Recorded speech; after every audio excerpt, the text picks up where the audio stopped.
இயேசு கிறிஸ்து தேடி வந்த ஒவ்வொரு மக்களுக்கும் அவர் அற்புதங்களை செய்து அவளை சுகமாக்கினார் என்று சொல்லி தேவனுடைய வார்த்தை அழகாய் சொல்லுகிறது.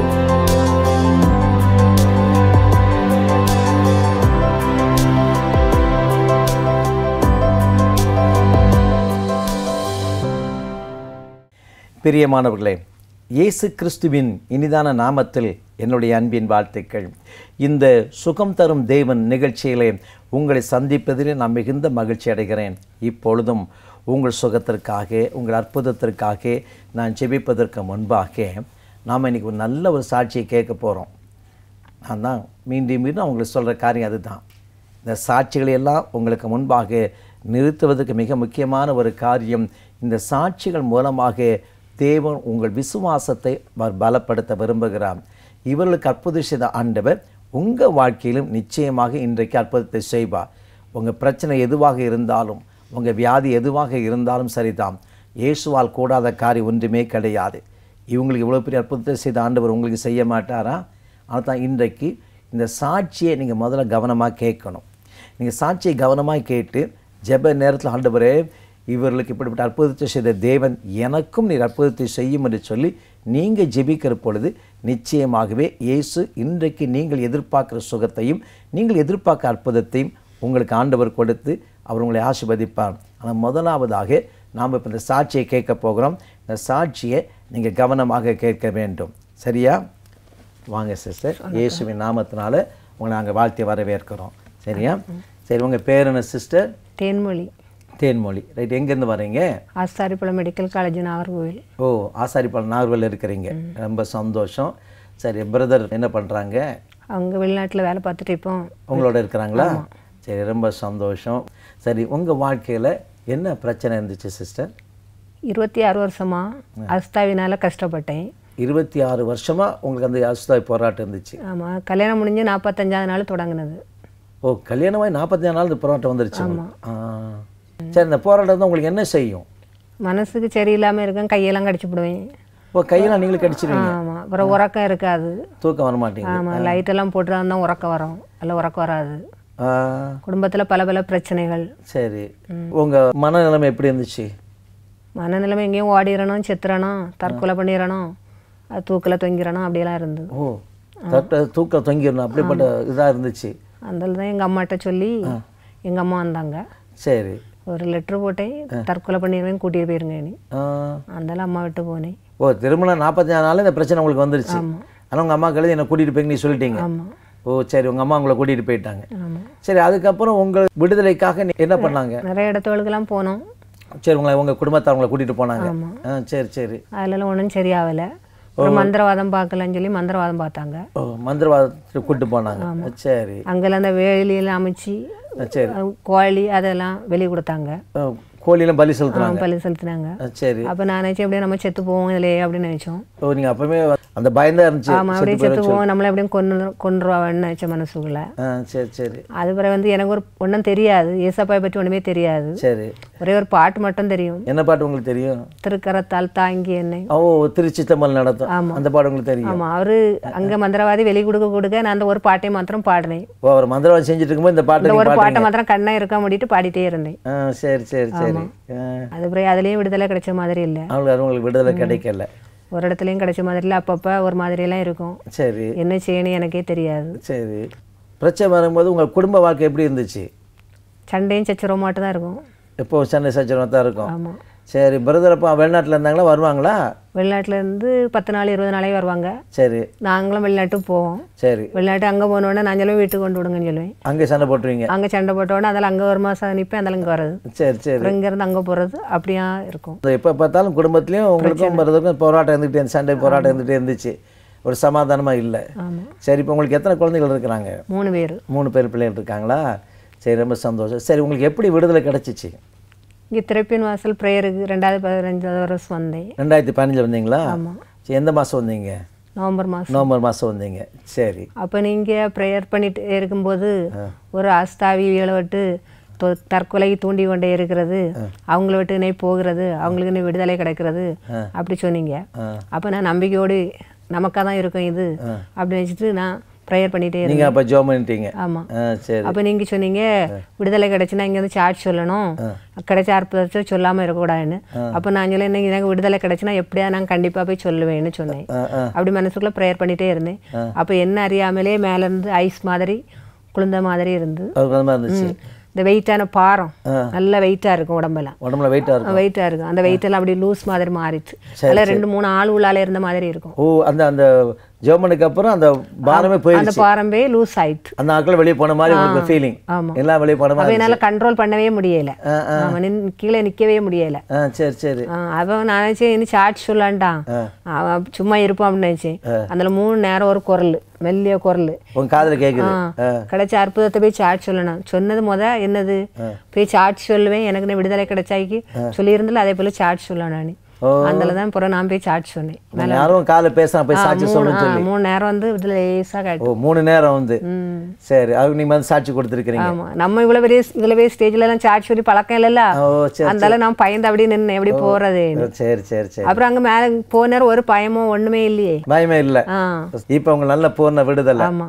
சரி, இந்த போராட்டம் இருக்கிற பொழுது உங்க சரீரத்துல ஏதாவது வேதனை வலிகள் ஏதாவது இருந்துச்சா? ஆமாம், குறுக்கில் பயங்கர ஊசியில் இன்ஜெக்ஷன்லாம் போட்டு பயங்கர வலி. மாட்டு கரைஞ்சாலும் தானே ஊசி அறைவாங்க குறுக்கில். அப்படியா? முதுகில் அப்படி இது முதுகில் நிறைய ஊசி போட்டிருந்தாங்க. சரி. 26 வருஷமா அந்த வலி மாறவே இல்லை. 26 வருஷம் இருந்து வேலை ஒன்றும் செய்ய முடியாது, நிறைய நேரம் இருக்க முடியாது, படுத்தாலும் வலிக்கும், உட்காரவும் முடியாது உங்களால. இங்கே வந்து திறப்பின் வாசல் அன்னைக்கு சுகம் கிடைச்சதுல இருந்து இப்போ நான் நார்மலாக இருக்கேன், எல்லா வேலையும் செய்யும், ஒரு வலி இல்லை, எவ்வளோ நேரம் இருந்தாலும் ஒன்றுமே செய்யாது. ஒன்றும் செய்ய முடியாது. இப்போ நல்ல காய்கறிலாம் நல்லா உங்களுக்கு வேலை செய்ய முடியுது. ஆமாம், குறுக்கு வலியே இல்லை. குறுக்கு வலியே இப்போ இல்லை. இப்போ நல்ல சந்தோஷமா இருக்கிறீங்க இப்போ. சரி, இந்த சுகம் கிடைச்சதுக்கப்புறம் இப்போ நீங்கள் ஆண்டவருக்கு என்ன செய்கிறீங்க? எனக்கு சாட்சியை பார்த்துட்டு இப்போ மக்கள் 2 வண்டியில் நான் ஆட்களை கூட்டிட்டு வரேன். 2 வரல, திறப்பு வாசலுக்கு 6 வர்றாங்க. சரி, அப்போ அவங்க நல்லா ஆண்டவருக்குள்ள வர்றாங்க இப்போ எல்லாரும். சரி. அப்புறம் இன்னொரு சகோதரி 12 வயசுலேயே குடிப்பழக்கத்தில் இருந்தவிய பெண் சகோதரி. ஆமாம், அவங்களும் இப்போ கூட்டிட்டு வந்து அவங்களும் அந்த அடிமையிலேருந்து குடிப்பழக்கத்துலேருந்து மாறி இப்போ குடும்பமாக நல்லா சந்தோஷமா இருக்காங்க. இப்போ குடும்பம் சந்தோஷமா இருக்காங்க. ஆமாம். அப்போ கர்த்தர் உங்களை விடுதலையாக்கி உங்களை ஆசீர்வதித்து உங்களை இன்னைக்கு அநேகர் ஆசீர்வாதமாக வைக்கிறீங்க. இப்போ நான் டெய்லி ஃபோன் பண்ணி எல்லாத்தையும் கேட்பேன், 4 மாடிக்கு வரீங்களா, ஏசப்பா யாரையோ கூப்பிடுறேன் டெய்லி. இந்த 10ஆம் தேதி கழிஞ்சிட்டுனா ஒவ்வொரு ஆளே டெலிஃபோனில் வீடு வீடாக போக மாட்டேன், டெலிஃபோன்லேயே எல்லாத்தையும் கூப்பிடுவேன். அப்போ நிறைய அற்புதம் செய்யலாம். நிறைய அற்புதம் நடந்துகிட்டே இருக்கு. சரி, ரொம்ப சந்தோஷம். இன்னைக்கு நீங்கள் இங்கே வந்து பாருங்கள், உங்கள் சாட்சிங்க பகிர்ந்து கொண்டீங்க. உண்மையிலே நீங்கள் நினைக்கிற மாதிரில உங்கள் சாட்சியை கேட்குற அநேகர் பாருங்கள் ஆசீர்வதிக்கப்படுவாங்க. அதுக்காக தான் கர்த்தர் உங்களை சாட்சியை கொண்டு வந்திருக்கிறாரு. இன்றைக்கி நிறைய பேர் உங்கள் சாட்சியை கேட்டிருக்கிறாங்க. இது மாதிரி காரணம் இதை மாதிரி இன்றைக்கி நிறைய போகிறவங்க நிறைய மக்கள் இருக்கிறாங்க. நிச்சயமாக இன்றைக்கு உங்கள் சாட்சி அவங்களோட விசுவாசத்தை பலப்படுத்தும். நிச்சயமாக அவங்க வாக்கில் தேவன் நிச்சயம் உங்களை அற்புதத்தை செய்வார். அதனால் இன்றைக்கி எங்கள் மத்தியில் வந்து நீங்கள் சாட்சி கொடுத்ததற்காக இயேசுவின் நாமத்தினால எங்களோட வாழ்த்துக்களை உங்களை நாங்கள் சொல்லிக் கொடுக்குறோம். சரியா? பார்த்தீங்களா எவ்வளோ ஒரு அருமையான ஒரு சாட்சி நம்ம கேட்டோம் பாருங்கள். யோசித்து பாருங்கள், 26 வருஷம் கல்யாணமாகி 45வது நாளிலிருந்தே அந்த பிசாசுடைய போராட்டம், 26 வருஷமாக தற்கொலை எண்ணம் அசுத்தாய் போராடிட்டு இருக்குது. வாழ்க்கையே பாருங்கள் எவ்வளோ வேதனை இருக்குது. யோசித்து பார்த்தீங்களா? கல்யாணமே 45வது நாளில் இருந்து அசுத்தாய் போராட்டம்னா அந்த குடும்பம் எப்படி இருந்துக்கும் கொஞ்சம் யோசித்து பாருங்கள். தேவன் அவளை நேசித்து இவ்வளோ பெரிய அற்புதத்தை செய்திருக்கிறார். அதனால தான் ஒரு நல்ல சாட்சியை கேட்கும்படி கர்த்தருக்கு கிருபை கொடுத்திருக்கிறார். இந்த சகோதரிக்கு விடுதலை கொடுத்த ஆண்டவர் நிச்சயமாகவே உங்கள் வாழ்க்கையிலும் இன்றைக்கு ஒரு அற்புதத்தை செய்து இன்றைக்கு உங்களுக்கு ஒரு அற்புதம் ஆசீர்வதிப்பார். அதுக்காகத்தான் நான் விசேஷமாக ஜெபிக்க போகிறேன். அதை ஜெபிப்பதற்கு முன்பாக நான் தேவனுடைய வார்த்தையை உங்களோடு நான் பகிர்ந்து உங்களுக்காக நான் ஜெபிப்பேன். அப்போஸ்தலர் நடபடிகள் 10ஆம் அதிகாரம் 38ஆம் வசனத்தை உங்களுக்காக நான் வாசிக்கிறேன். நஸ்ரேனாகிய இயேசுவை தேவன் பரிசுத்த ஆவியினாலும் வல்லமையினாலும் அபிஷேகம் பண்ணினார்.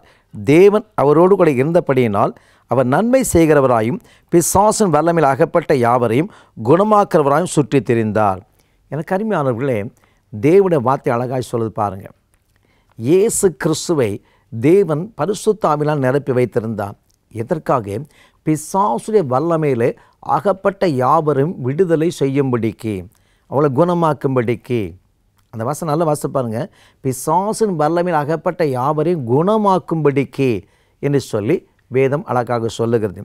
அப்போ நல்ல வேதத்தை வாசி பாருங்கள். இதில் பிசாசுடைய வல்லமை, அப்போ பிசாசுகளுக்கு ஒரு வல்லமை இருக்கிறது. அதை நீங்கள் நல்லா அறிந்து கொள்ளணும்.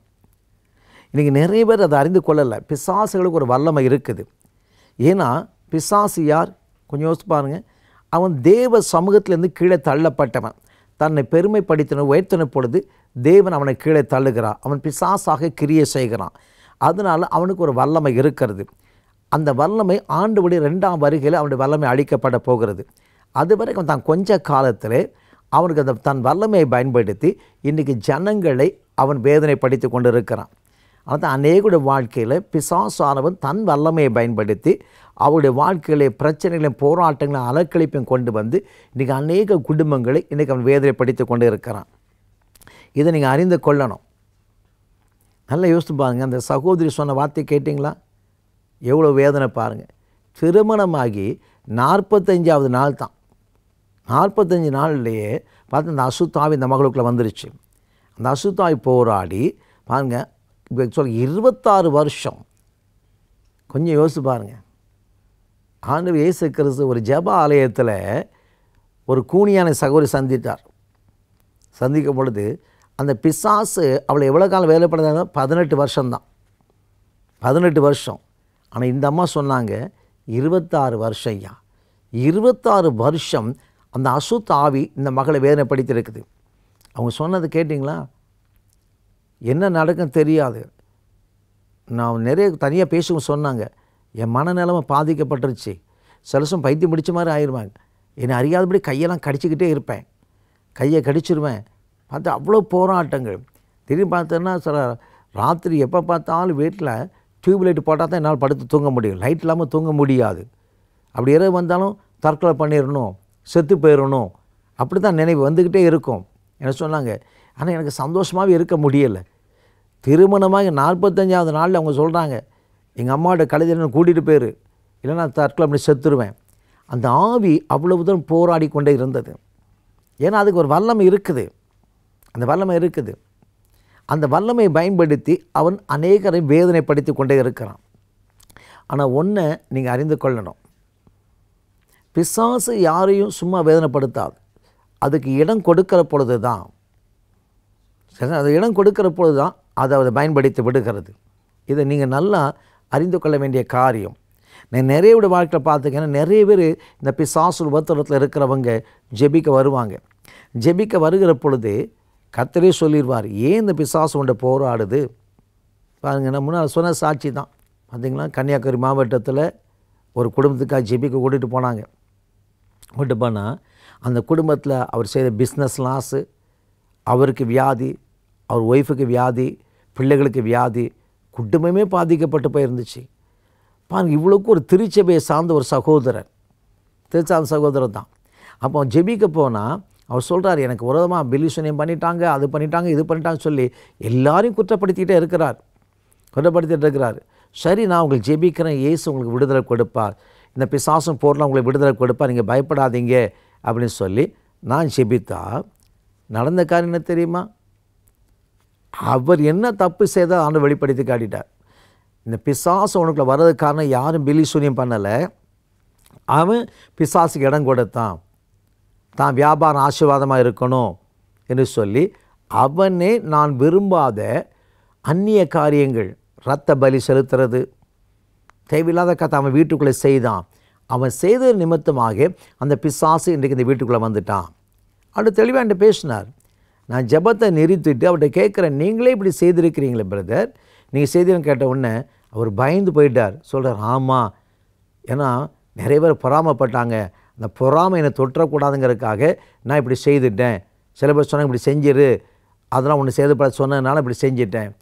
யோசித்து பாருங்கள், ஒரு சத்தியத்தை இருந்த மனிதர் அவர் போய் தேவன் விரும்பாத இந்த பலி செலுத்துகிறது எல்லாம் செய்கிறதுனா எப்படி ஆண்டவர் விடுதலை கொடுக்க முடியும்? இன்றைக்கி நிறைய பேர் ஏன் விடுதலை பெற முடியல தெரியுமா? மந்திரவாதியை தேடி போகிறது. அந்த அம்மா சொன்னாங்க, நீங்கள் தான் கேட்டீங்கல்ல, மந்திரவாதிகிட்ட கூப்பிட்டு போனாங்க, அவன் பார்த்துட்டு ஓமம் வளர்த்து 50 சாம உட்காந்துக்கிட்டு எல்லா கோழியெல்லாம் அறுத்து ஊற்றிக்கிட்டே இருக்கான், தூர எறிகிறான், கோழியில் ரத்தத்தை சிந்தி தூர எரிஞ்சிக்கிட்டே இருந்தான், போயிடும் சொன்னான். எனக்கு ஒன்றுமே நடக்கலை, எனக்கு விடுதலையே கிடைக்கலை. ஒரு விடுதலை கிடைக்கல. என்னை கூட்டிகிட்டு போயிட்டாங்க. என் குடும்பத்தார் வந்து அந்த மந்திரவாயிட்ட கூட்டு போவோம், இந்த மந்திரவாயிட்ட கூட்டு போவோம், அங்கே கூட்டு போவோம், இங்கே கூட்டு போவோம். அவங்க நிறைய கதை சொன்னாங்க. பார்த்திங்கன்னா சில இடங்கள்லாம் கூட்டிகிட்டு போய் என்னை கட்டி வச்சு சவுக்கால் அடித்தாங்க.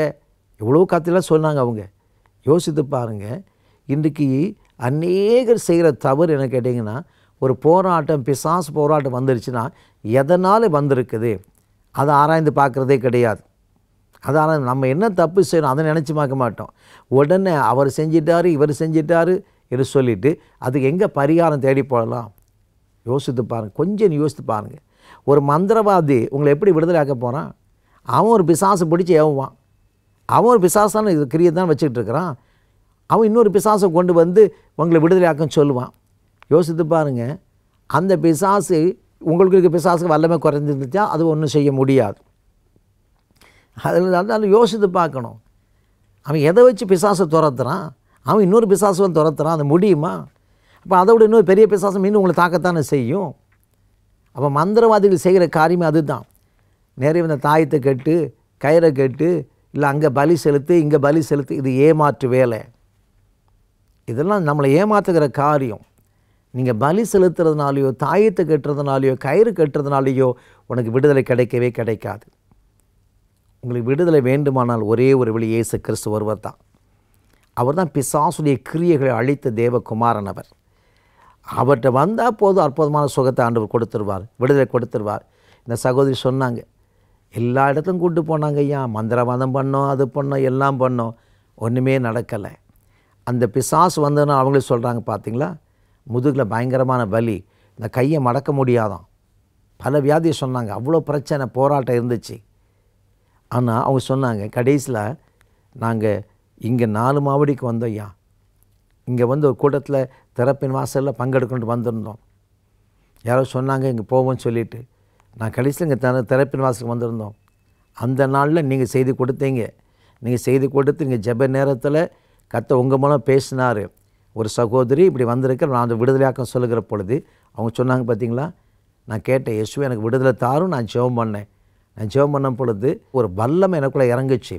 அவங்க என்ன அருமையாக சொன்னாங்க கேளுங்க பாருங்கள். என் சரீரம் அப்படியே குளிர்ந்து போச்சு. ஐஸ் தண்ணி ஊற்றுற மாதிரி ஒரு குளிர்ச்சி என் சரீரத்தில் வந்துச்சு. அது வரை என் உடம்பு பார்த்தா பாரமாக இருக்கும், அவ்வளோ பாரமாக இருக்கும். அது வந்த உடனே யாரோ ஒரு 2-3 ஆள் என் உடம்புல விட்டு வெளியே போனால் எப்படி இருக்கும், என் சரீரம் அப்படியே லகுவாக மாறிடுச்சு, ரொம்ப லைட்டாக மாறிடுச்சு. அவங்க சொல்கிறாங்க, எனக்கு அந்த எண்ணங்கள் மாறிடுச்சு, தற்கொலை எண்ணம் மாறிடுச்சு, அந்த முதுகில் காணப்பட்ட வலி மாறிடுச்சு, என் கையை கையை பயன்படுத்த முடிஞ்சிச்சு, பலத்த அற்புதத்தை எடுத்து செய்தார் சொல்லிட்டு அவங்க சொன்னாங்க. அடையாளத்திலும் கூட சொன்னாங்க, நீங்கள் வந்து சாட்சி கொடுங்க, நீங்கள் சொன்னீங்க, நான் போக மாட்டேன்ட்டேன். ஆனால் யாரோ என் காதில் 3 தடவை சொன்னாங்க, உனக்கு சுகம் கிடைத்தா போய் சாட்சி கொடுப்பேன்னு சொன்னேல, போய் சாட்சி கொடுன்னு சொன்னாங்க. அவங்க எனக்கு சாட்சி கொடுக்க தெரியாது ஐயா, ஆனால் வந்த மேலே எனக்கு தைரியமாக நான் சாட்சி கொடுத்துட்டேன். பார்த்தீங்களா, இதுதான் இயேசு கொடுக்குற விடுதலை. இயேசு கொடுக்குற விடுதலை அதுதான். இயேசுகிட்ட வந்து நீங்கள் அதை இதை கொடு, பணத்தை கொடு, அதை கொடு சொல்ல மாட்டார். அவர் கேட்குற, அவரை நோக்கி நீங்கள் விசுவாசத்தோடு கூப்பிடணும். எனக்கு சுகம் தாரும் கூப்பிட்டா இயேசு உங்களை அற்புதத்தை செய்திருவார். இயேசு செய்த அற்புதத்தை நீங்கள் மறைக்கவும் கூடாது. பார்த்தீங்கன்னா சாட்சி கொடுக்கும் போது தடுமாறினாங்க. சாட்சி கொடுத்தது மாத்திரமல்ல, இப்போ நீங்களே கேட்டீங்க என்ன செய்கிறீங்க கேட்டால், நீங்கள் 2 பேரில் ஆளை கூப்பிட்டு வராங்க. ஒரு குடிகார சகோதரி இன்றைக்கி குடிப்பழத்தை விடுதலை ஆக்கிட்டாங்க. எவ்வளவோ அற்புதத்தை இன்றைக்கி செய்கிறார். யார்? இந்த சகோதரி சாட்சி நிமித்தமாக பாருங்கள், எத்தனை பேர் இன்றைக்கி ஆண்டவரை அறிந்து எத்தனை பேர் கர்த்தர் விடுதலை கொடுத்துட்டே இருக்கிறார். அப்போ இந்த செய்தியை கேட்டுக்கொண்டு இருக்கிற என் அருமையான சகோதரனை, என் அன்பு சகோதரி, உங்கள் வாழ்க்கையில் கூட இன்றைக்கி ஏதோ ஒரு போராட்டம், ஏதோ ஒரு அசுத்தாவி உங்கள் குடும்பத்தில் போராடிட்டு இருக்கலாம், உங்கள் வியாபாரத்தில் போராடலாம், உங்கள் பிள்ளையோட வாழ்க்கையில் போராடிட்டு இருக்கலாம், உங்கள் குடும்ப சமாதானம் இல்லாதபடிக்கு அந்த பிசாசு கொண்டு வந்த போராட்டங்கள், வியாதி நிமித்தமாக நீங்கள் ஒருவர் துக்கத்தோடு வேதனையோடு கூட இன்றைக்கி இந்த செய்தியை கேட்டுக்கொண்டு இருக்கலாம். ஐயா என் குடும்பத்துக்கு யாரோ பில்லி சூனியம் பண்ணிட்டாங்க, மந்திரவாதம் பண்ணிட்டாங்கன்னு சொல்லி நீங்கள் பயந்து கொண்டு இருக்கிறீங்களா? பயப்படாதீங்க, பயப்படாங்க. முதல்ல உங்களை ஆராய்ந்து பாருங்கள், நம்ம என்ன தப்பு செய்தோம், ஏன் இந்த போராட்டம் வந்திருக்கு, அதை அறிந்து அது அறிக்கையிட்டு ஜெபம், ஆண்டவரே நான் இப்போ தப்பு செய்துட்டேன், என்னை மன்னியும், நீர் விரும்பாத இடங்களுக்கு நான் போனேன், மந்திர காரியங்களை செய்தேன், இப்படிப்பட்ட தப்பான காரியங்களை செய்துட்டேன், என்னை மன்னித்து இன்றைக்கு எனக்கு ஒரு விடுதலையை தாரும், ஒரு அற்புதத்தை தாரும் என்று சொல்லி நீங்கள் ஜெபித்தால் கர்த்தர் உங்களுக்கு விடுதலை கொடுத்து எந்த காலத்தில் உங்களுடைய சுகத்தை விரும்புகிறீர்களோ அந்த சுகத்தை இப்போ இயேசு உங்களுக்கு கொடுத்து அவங்களை ஆசீர்வதிப்பார். அந்த ஆசீர்வாதத்திற்காக இப்போ நான் ஜெபிக்க போகிறேன். இது மிக முக்கியமான ஒரு நேரம். முதல்ல சாட்சியை நல்லா கேட்டீங்க, இப்போ தேவனுடைய வார்த்தையை கேட்டிருக்கிறீங்க. இப்போ நான் விசேஷமாக ஜெபிக்க போகிறேன். இந்த ஜெப நேரத்தில் உங்கள் விசுவாசத்தோடு நீங்கள் ஜெபிக்க வேண்டும். அதுதான் தேவன் விரும்ப காரியம். இந்த சகோதரிக்கு அற்புதத்தை செய்ததை போல எனக்கு ஒரு அற்புதத்தை செய்யும். இன்றைக்கி உங்களுக்கு ஒரு முதுகில் கூட வலி இருந்துகிட்ருக்கலாம், உங்களுக்கு பேக் பெயின் இருக்கலாம், இல்லை காலில் வலியோடு இருக்கலாம், உங்கள் சரீரத்தில் ஏதோ ஒரு பகுதி பாதிக்கப்பட்டு இன்றைக்கி வலியோடு கூட இருக்கலாம். அது என்ன வலி வேதனை வியாதியாக இருந்தாலும் இப்போ ஜெப நேரத்தில் இயேசு உங்களை தொடுவார், இயேசு அற்புதத்தை செய்வார். அந்த சாத்தானை கட்டு விடுதலை கொடுத்து உங்களை அநேகருக்கு ஆசீர்வாதமாக வைப்பார். அந்த ஆசீர்வாதத்திற்காக நான் ஜெபிக்க விரும்புகிறேன். இந்த ஜெப நேரத்தில் என்னோடு நீங்கள் இணைந்து ஜெபிப்பீர்களா? நாம் ஜெபிக்கலாம். தகப்பனே, உம்முடைய வார்த்தைகளுக்காக நாங்கள் நன்றி செலுத்துமை துதித்துமை ஸ்தோத்திரிக்கிறமையாகும். எங்கள் மத்தியிலே கொண்டு வந்து நிறுத்தின அருமையான சகோதரி தேன்மொழி சாட்சிக்காக நாங்கள் நன்றி செலுத்துமை துதித்துமை ஸ்தோத்திரிக்கிறமையாகும். 26 வருஷம் பிசாசின் போராட்டத்தில் இருந்த மகளை கர்த்தர் நீர் விடுதலை ஆக்கி ஆண்டவரே, இன்றைக்கு உம்முடைய சாட்சியாக நீ வைத்த அன்பை நாங்கள் நினைத்து பார்த்துமை துதித்துமை ஸ்தோத்திரிக்கிறமையாகும். இந்த சாட்சியை கேட்டு இந்த ஜெப நேரத்திலே உம்மை நோக்கி ஜெபிக்கிற அருமையான தம்முடைய பிள்ளைகளுக்காக நான் ஜெபிக்கிறேன்ப்பா. ஒருவேளை சாத்தான் அவருடைய வாழ்க்கையிலும் குடும்ப வாழ்க்கையிலும் வியாபாரத்திலும் பிஸ்னஸ்லேயோ இல்லை தொழில் காரியத்திலேயோ எந்த காரியத்திற்கு சாத்தான் போராடி கொண்டு இருக்கிறானோ இன்றைக்கு இந்த போராட்டங்கள் மறையட்டும் இயேசுவின் நாமத்தினாலேயும். சாத்தானுடைய கட்டுகளை நாங்கள் அவிழ்க்கிறோம் இயேசுவின் நாமத்தினாலேயும். நீ எந்த அசுத்த ஆவி இந்த பிள்ளைகள் விரோதமாக எழும்பக்கூடாது ஆண்டவரே. பிள்ளைகளுடைய வாழ்க்கையிலே போராட்டங்களை கொண்டு வந்து தற்கொலை எண்ணங்களை கொண்டு வந்து முழு குடும்பத்தின் சமாதானத்தை கெடுக்கிற ஆவிகள், குடும்பத்தை பிரிக்கிற ஆவிகள் எல்லாம் அழியட்டும் இயேசுவின் நாமத்தினாலே. பிசாசு என்னென்ன வியாதியை கொண்டு வந்தாலும் அந்த வியாதிகள் எல்லாம் இப்பொழுதே மறையட்டும் இயேசுவின் நாமத்தினாலே. தகப்பன் எந்த உறுப்புகளை சாத்தான் கட்டி வைத்திருக்கிறானோ அந்த கட்டுகள் இப்பொழுது தெரிபடட்டும் இயேசுவின் நாமத்தினாலே. இந்த வேளையிலே உன்னுடைய பிள்ளைகள் என்னென்ன அற்புதங்களுக்காக இப்பொழுது ஜெபிக்கிறார்களோ ஒவ்வொருவருக்கும் ஆண்டவரே நீர் அற்புதத்தை செய்வீராக. என் சுகமளிக்கிற தெய்வமே, இன்றைக்கு அந்த வல்லமை ஒவ்வொரு சைட்டில் இறங்கும்படி நாங்கள் ஜெபிக்கிறோம் ஐயா. அது என்ன வியாதியாக இருந்தாலும் இயேசுவின் நாமத்தில் இப்பொழுதே சுகம் அடையும்படி நான் ஜெபிக்கிறேன் ஐயா. அது கண்களாக இருக்கலாம், பாதிக்கப்பட்ட கண்கள் இப்பொழுது சுகம் அடையட்டும் இயேசுவின் நாமத்தினாலே. கட்டிகள் மறையட்டும் இயேசுவின் நாமத்தினாலே. பாதிக்கப்பட்ட எலும்புகள் சுகம் அடையட்டும் இயேசுவின் நாமத்தினாலே. பாதிக்கப்பட்ட நரம்புகள் சுகம் அடையட்டும். பாதிக்கப்பட்ட ஜீரண உறுப்புகள் இன்றோடு சுகம் அடையட்டும் இயேசுவின் நாமத்தினாலே. எல்லா வியாதியின் கட்டுகளையும் நான் அவிழ்க்கிறேன் இயேசுவின் நாமத்தினாலே. நீர் அற்புதம் செய்து விட்டதற்காய் ஸ்தோத்திரம். நீ சுகம் கொடுத்து விட்ட அன்பிற்காக நாங்கள் நன்றி செலுத்துமை துதித்துமை ஸ்தோத்திரிக்கிறோம் ஐயா. இந்த பிள்ளைகளுடைய சாட்சிகள் இன்னும் அநேகருக்கு ஆசீர்வாதமாக மாறும்படியாக நான் ஜெபிக்கிறேன். இப்படி ஆசீர்வதித்து விட்ட அன்பிற்காய் ஸ்தோத்திரம் இயேசுவின் நாமத்தில் ஜெபிக்கிறேன் பிதாவே. ஆமேன் ஆமேன். பிரியமானவர்களே, நல்ல ஒரு சாட்சியை கேட்டிருக்கிறீங்க. உங்கள் வாழ்க்கையில் கூட இன்றைக்கி ஏதோ ஒரு போராட்டத்தின் மத்தியில் இந்த செய்தியை கேட்டுக்கொண்டு இருக்கலாம். உங்கள் குடும்பத்தில் பிரச்சனை இருக்கலாம், உங்கள் குடும்பத்தில் போராட்டம் இருக்கலாம், உங்கள் பிள்ளைகள் வாழ்க்கை போராட்டங்கள் இருக்கலாம். எதுவாக இருந்தாலும் இன்றைக்கு உங்கள் ஜெபத்தை ஆண்டவர் கேட்டிருக்கிறார். இயேசு உங்களை அற்புதம் செய்துட்டார். சோதித்து பாருங்கள். நீங்கள் என்ன வியாதிக்காக ஜெபித்தீங்களோ அதில் இயேசு உங்களை தொட்டு சுகமாகிட்டார். நீங்கள் சோதித்து பார்க்கணும். நீங்கள் சோதித்து பார்த்து நீங்கள் பெற்றுக்கொண்ட அற்புதங்களை, நீங்கள் பெற்றுக்கொண்ட விடுதலை எங்களோடு நீங்கள் பகிர்ந்து கொள்வீர்களானால் அது தேவனை மகிமைப்படுத்துவதற்கு ஏதுவாக இருக்கும். நீங்கள் தொடர்பு கொள்வதற்காகத்தான் கீழே எங்களுடைய தொலைபேசி நண்பர்களும் எங்கள் இமெயில் அட்ரஸ் எல்லாம் உங்களுக்கு கொடுத்துருக்கிறோம். எங்கள் ஒளியத்தில் உங்களை சந்திப்பார்கள். நீங்களும் உங்களை சாட்சி கொடுத்து நீங்களும் அநேகருக்கு ஆசீர்வாதமாக மாற முடியும். கர்த்தர் உங்களை ஆசீர்வதிப்பார். ஆமென். நீங்கள் பலவிதமான கஷ்டங்களினால் துன்பப்படுகிறீர்களா? 4 மாவடியில் நடைபெறும் அற்புத விடுதலை உபவாச ஜபத்தில் கலந்து கொண்டு உங்கள் பிரச்சனைகளில் இருந்து பூரண விடுதலை பெற்றிடுங்கள்.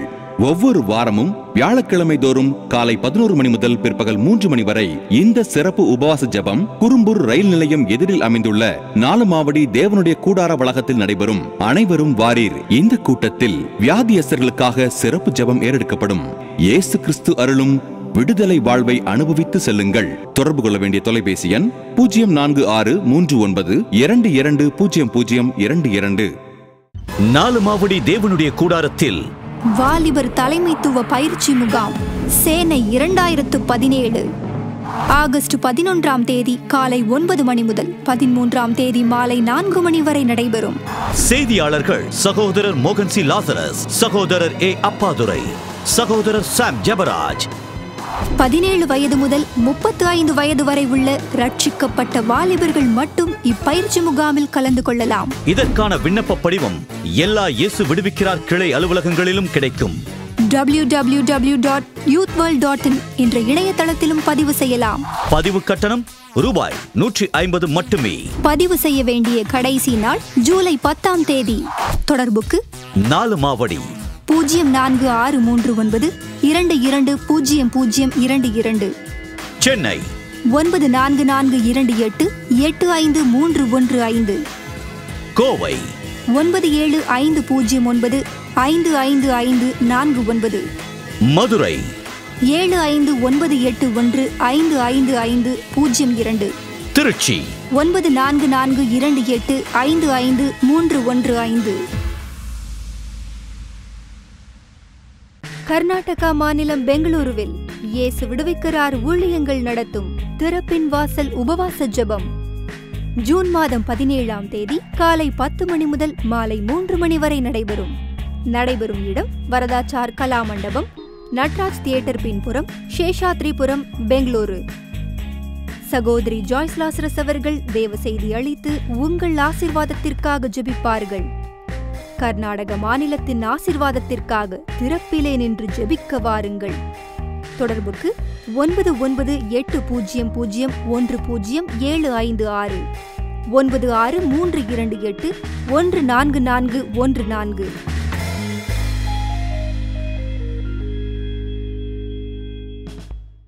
அன்பார்ந்த நேயர்களே, இந்நிகழ்ச்சியின் மூலம் நீங்கள் பெற்றுக்கொண்ட ஆசீர்வாதங்களை எங்களோடு பகிர்ந்து கொள்ளுங்கள். உங்களின் தெளிவான முகவரி தொலைபேசி எண்ணோடு சேர்த்து நீங்கள் எழுதி அனுப்ப வேண்டிய எங்கள் முகவரி: இயேசு விடுவிக்கிறார், தொலைக்காட்சி பிரிவு, 4 மாவடி, தூத்துக்குடி மாவட்டம் 628211. தொலைபேசி எண் 0463922022. 24 மணி நேர ஜப உதவிக்கு 0463922000. தேவன் உங்களை ஆசீர்வதிப்பாராக.